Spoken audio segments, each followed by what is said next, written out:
Mesdames, Messieurs, bonjour, bienvenue sur l'interview de la Nation qui aujourd'hui est partie à la rencontre du docteur Bakary Toumagno, socio-anthropologue de la santé et expert en santé publique internationale.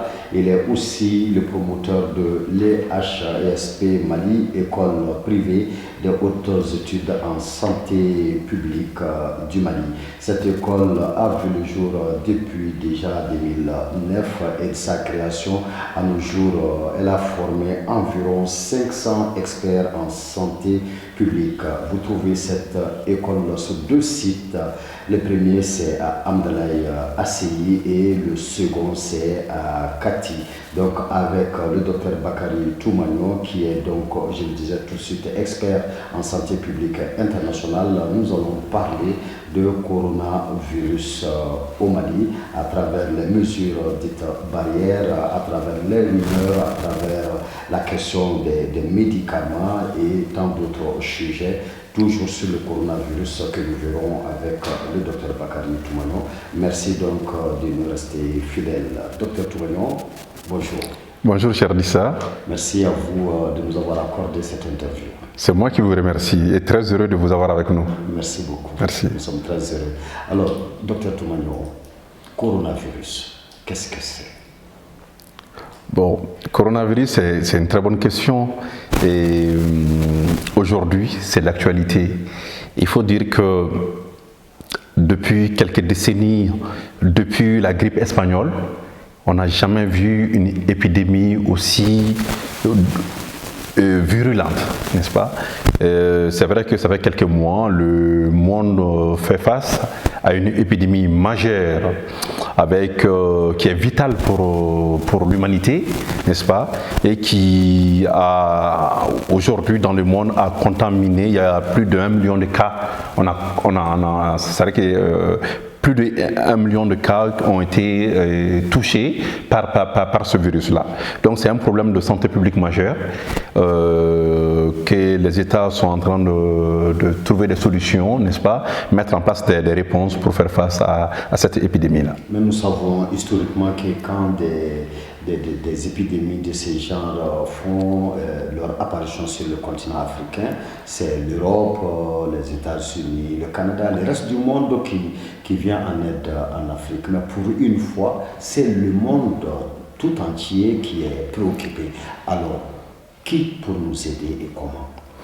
Ben, oui, ce qui est surprenant dans cette épidémie, c'est-à-dire que souvent quand les épidémies venaient, c'était localisé, c'était un continent, on parle de zones endémiques, épidémiques et on parle de pandémie. Ça c'est un peu le cycle des épidémies, n'est-ce pas? Endémique dans une zone locale, dans un continent, on parle de pandémie quand aussi l'épidémie touche tout le monde au niveau mondial.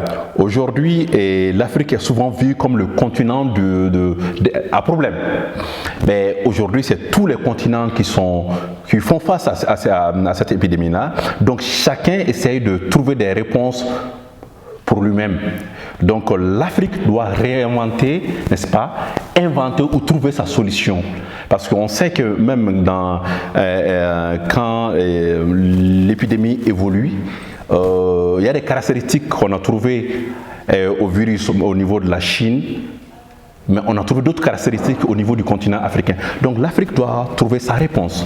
Les experts africains doivent réfléchir quelle solution africaine on trouve au problème. Je pense que c'est la meilleure façon de traiter ce problème-là. D'accord. Et nous voyons que partout dans le monde, on est en train de parler des mesures dites barrières et on a l'impression que ces mesures-là sont les mêmes partout, mais est-ce qu'elles doivent être ainsi?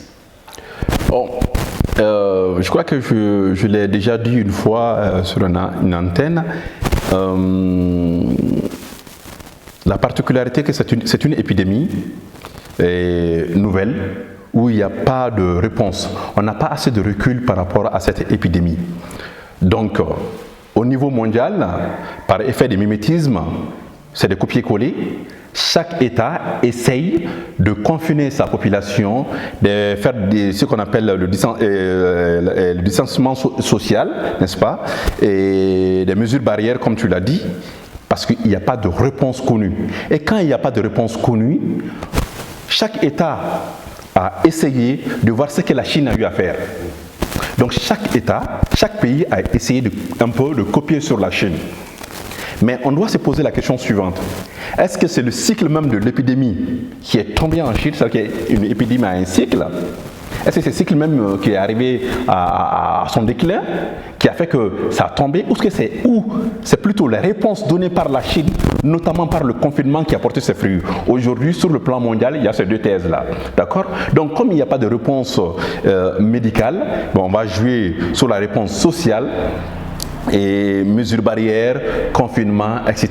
Le temps pour la recherche de trouver une solution médicale. Le port des masques, c'est cela.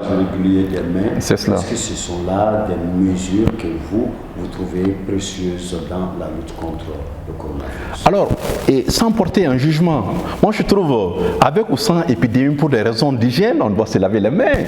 Quotidiennement, on doit faire des mesures d'hygiène. Si ça ne vous prévient pas contre l'épidémie, ça vous prévient contre autre chose. Donc, à la matière, je suis vraiment preneur. Il n'y a pas de souci là-dessus. Mais je dis que chaque culture a sa spécificité. En Afrique, nous sommes une culture où le toucher, s'embrasser, et être ensemble, ça fait partie de notre culture. Quand vous enlevez ça en africain, vous enlevez sa part d'humanité. Donc ça, c'est la contradiction majeure qu'on trouve entre l'épidémie, la réalité épidémiologique et le comportement social chez nous. D'accord? Donc à long terme, ces réponses, de mon point de vue, les gens sont obligés de faire société ensemble. L'être humain est un être social par définition. Donc si on enlève ce soubassement qui fait l'interaction est à la base de la société, si on enlève tout cela, il ne nous reste plus rien. Donc il va falloir au monde de la recherche, aux spécialistes de la santé publique, aux spécialistes de la communication, de trouver d'autres alternatives plus réalistes.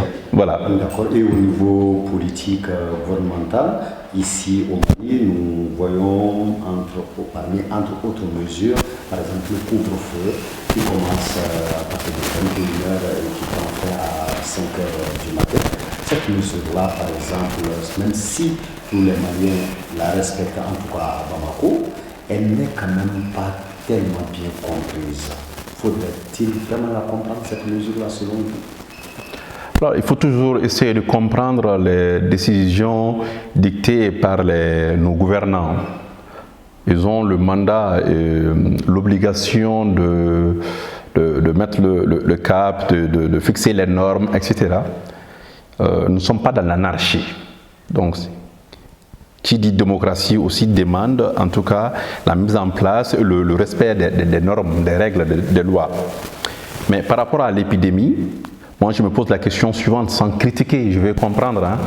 Et, en réalité, les interactions sociales diminuent la nuit. Donc il y a plus de contacts le jour que la nuit, n'est-ce pas? Il y a plus d'activité le jour que la nuit. Est-ce que le fait de mettre les couvre-feux la nuit, est-ce que l'impact, on doit s'interroger, n'est-ce pas, sur l'impact de cette mesure-là? Donc il serait bien de faire une étude sociologique, anthropologique et épidémiologique si le fait de mettre les couvre-feux la nuit, ça a un impact. Moi, je m'interroge sur ça. Deuxième chose, dans la représentation collective, c'est comme si nos gouvernants nous disent la nuit, il y a le virus, la journée, il n'y a pas de virus. On se pose cette question aussi. Donc je pense que, au-delà de cela, ça pose aussi des questions économiques.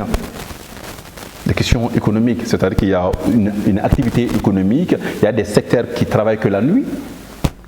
Quelle réponse on doit avoir sur ça, sachant que la réalité économique va avoir le dernier mot, parce que les gens sont obligés de vivre.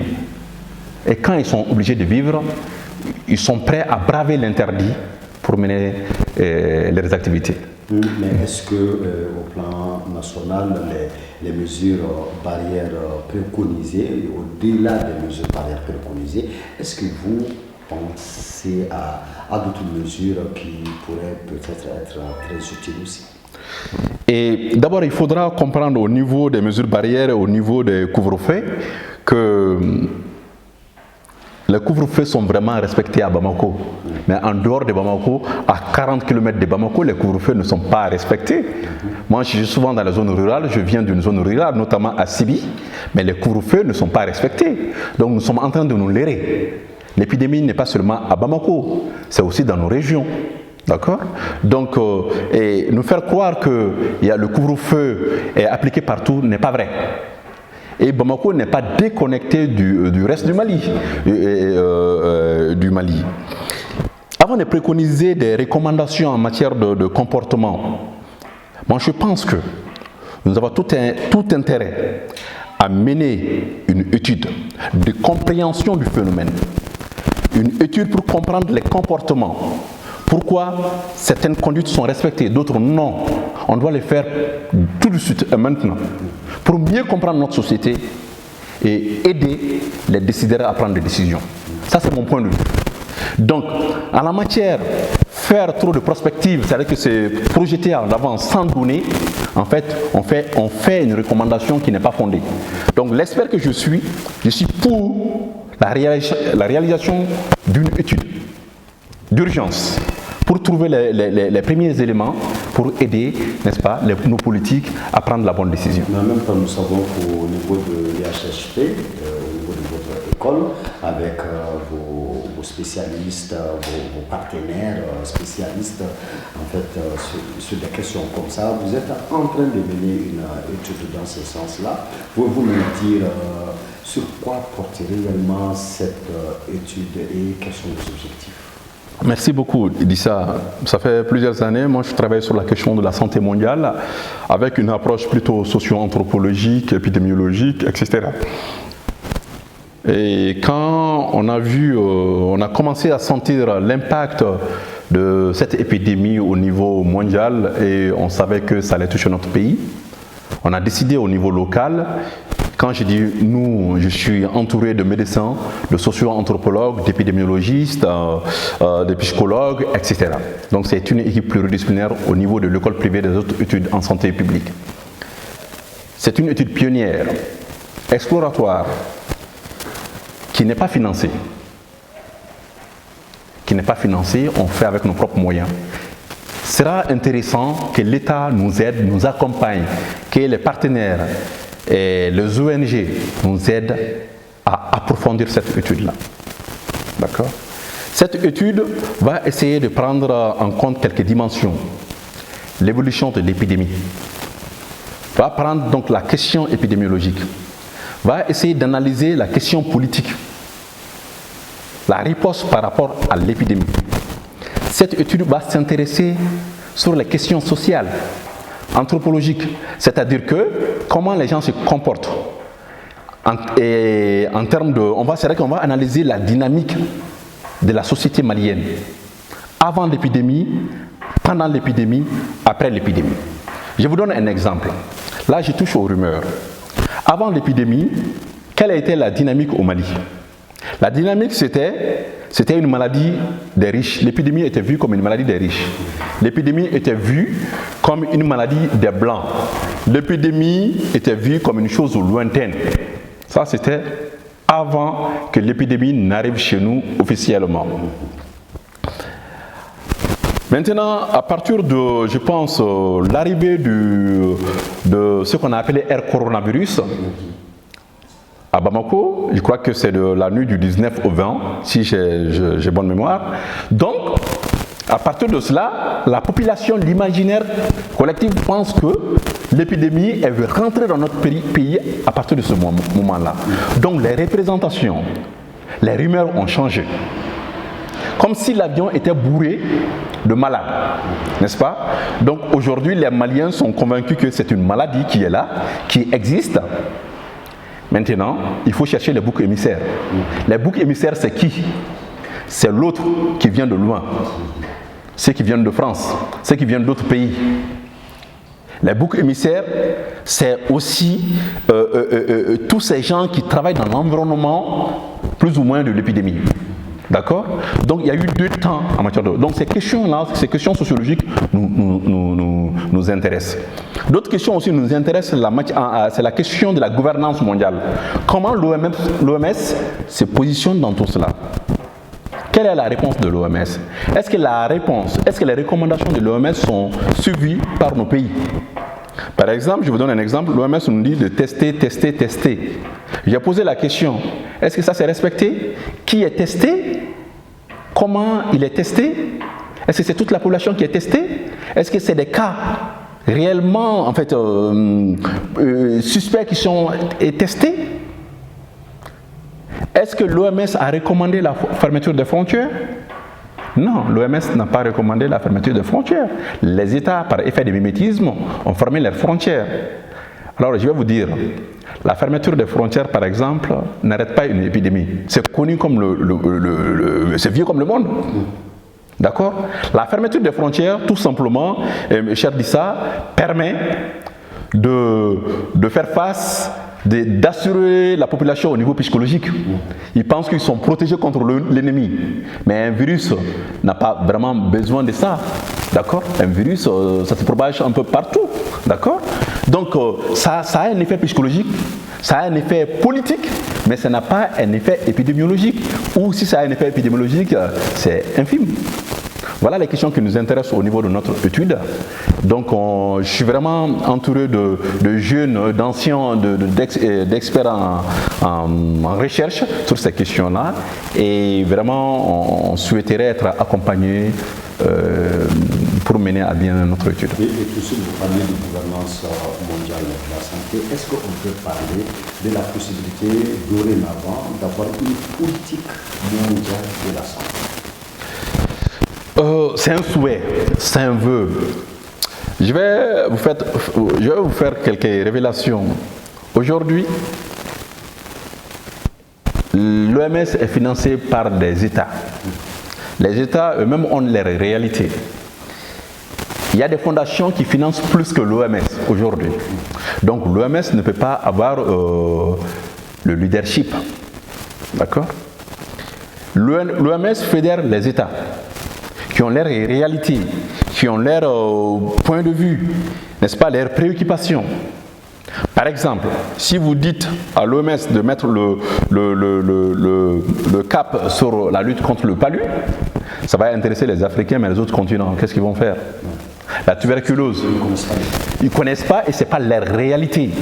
C'est-à-dire qu'en termes d'épidémie ou en termes de maladie, ce qu'il faudra comprendre, une maladie peut être une réalité au niveau mondial, c'est-à-dire que c'est une préoccupation mondiale, mais ce n'est pas une préoccupation continentale ou nationale, n'est-ce pas? Donc c'est cela. L'Ebola était une préoccupation mondiale, mais dans certains pays africains, il y avait d'autres maladies qui tuaient plus que l'Ebola. Donc il peut y avoir une préoccupation mondiale, mais cette préoccupation mondiale n'est pas forcément une préoccupation nationale. Donc tant qu'il y a ces décalages-là, il y a ces incompréhensions, il me paraît difficile de voir à court terme une gouvernance mondiale liée aux enjeux politiques, économiques, etc. etc. Voilà. Dans le monde, nous entendons parler alors, de la possibilité de soigner le coronavirus par la chloroquine, par la novocaine, mais d'un autre côté, nous entendons parler du fait qu'il n'y a pas de médicaments. Où est-ce que nous en sommes juste? Y a-t-il médicaments ou non contre le coronavirus? À ma connaissance, je parle en fonction des données que j'ai. Aujourd'hui, il n'y a pas de médicaments avérés pour lutter contre le coronavirus. D'accord? Et ce qui est intéressant dans une épidémie, cher Dissa, surtout une nouvelle épidémie comme le Covid-19, c'est qu'on n'a pas de perspectives. Mais ce que nous pouvons faire, c'est de faire une lecture historique des autres épidémies. D'accord? De faire cette lecture-là. À chaque fois qu'une épidémie arrive et que les États, les experts n'ont pas de réponse, bien on laisse la place aux rumeurs. Puisque l'humanité est incapable de vivre sans réponse, c'est humain ça. On ne peut pas vivre sans réponse. L'humanité a besoin de sens. Il faut que nous arrivions à donner un sens à une maladie. N'est-ce pas? Quand une maladie n'est pas nommée, la maladie n'existe pas. Ça c'est du point de vue anthropologique. Donc, comme les scientifiques n'arrivent pas à nous donner une réponse, ben, les communautés, les populations vont inventer les réponses. N'est-ce pas? Ils vont vous parler du jus de citron, du miel, du gingembre, etc., etc., etc. Parce que l'humanité a besoin de réponses. L'humanité a besoin de donner du sens. Donc, on laisse la place à d'autres expertises fondées sur la science ou pas. Mais je pense que ce phénomène est humain, ça fait partie de notre vie. Donc les scientifiques, les décideurs sont appelés, sont interpellés à tout mettre en œuvre pour trouver des réponses, j'ai envie de dire, adéquates par rapport à cette épidémie-là. Et pour le moment, ce que nous pouvons faire de mieux, c'est au niveau social de travailler sur ça pour mieux accompagner cette épidémie. Alors, il paraît que la chaleur aussi est notre amie.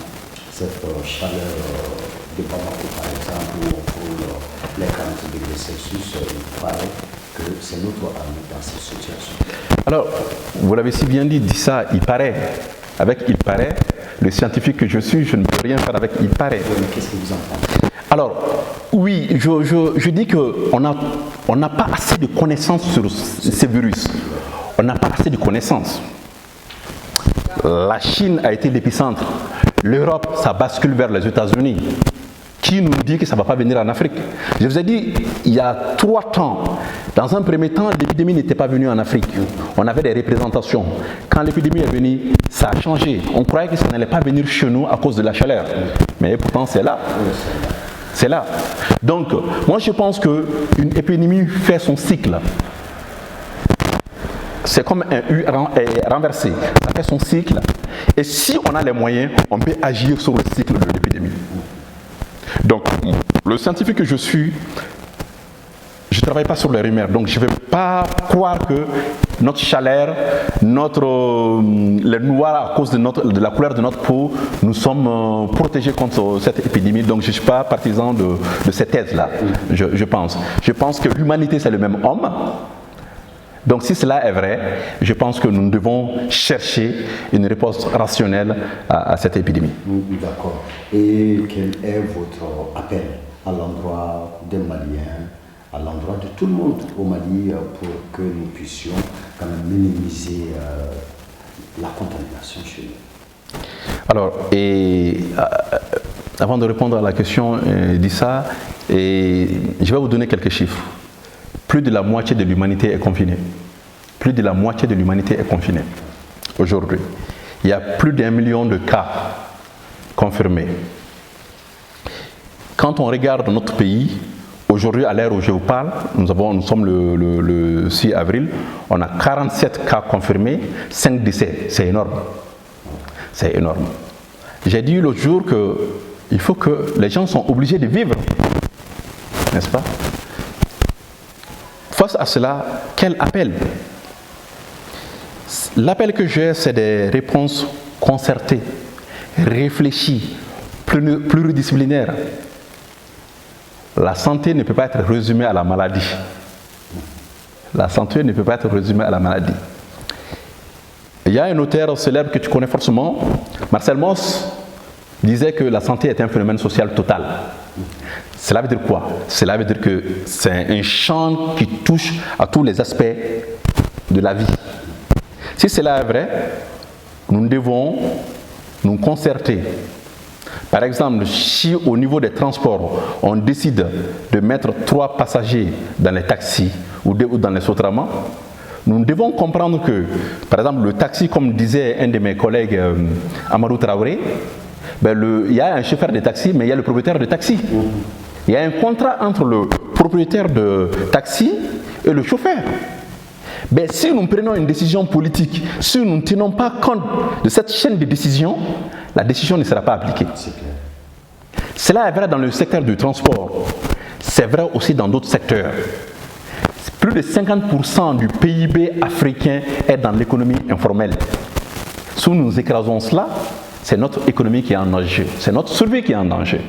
Donc il faut une concertation. Il faut que l'État fasse appel aussi à des chercheurs privés. qui ne sont pas dans le secteur de la fonction publique. Il faut faire appel à tous les fils de la nation pour qu'ensemble on puisse générer des données, analyser ces données-là et mettre ça à la disposition de nos gouvernants. Et c'est pour cela qu'au niveau de l'école privée des hautes études en santé publique, ça fait plus de 10 ans que nous sommes en train de former des experts sur ces questions-là. Aujourd'hui, les médecins que nous formons, c'est des médecins qui sont capables de penser global, n'est-ce pas, de pensée pluridisciplinaire. Médecine traditionnelle, gestion des risques, n'est-ce pas, épidémie, communauté, communication, pour que ce soit un médecin qui est capable de prendre en charge et d'accompagner sa communauté et sa population. Merci docteur.